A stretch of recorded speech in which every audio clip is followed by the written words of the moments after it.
Before using your honey,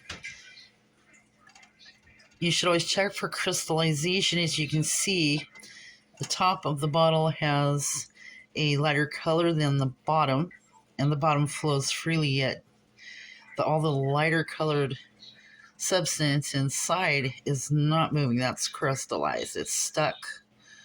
It's not going anywhere inside the container. The dark stuff wants to move so easily.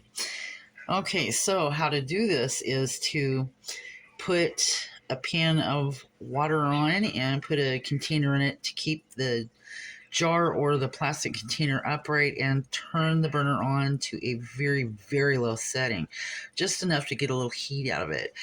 A lot of times, depending on the size of container you have, it will take anywhere from 20 minutes on up to an hour, couple of hours sometimes.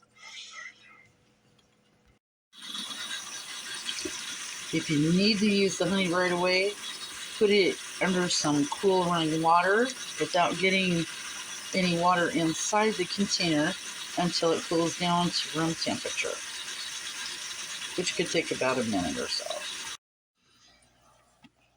Honey's still warm.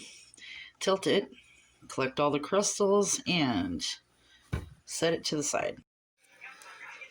Okay, I put a red mark on my finger as if I have a cut, and what you want to do is take your honey, put it on your cut. Don't worry about it if it drips, do it over the sink. And then sprinkle some sugar on it. And the sugar cane has all the nutrients like iron and potassium and so forth in it, which helps wounds to heal.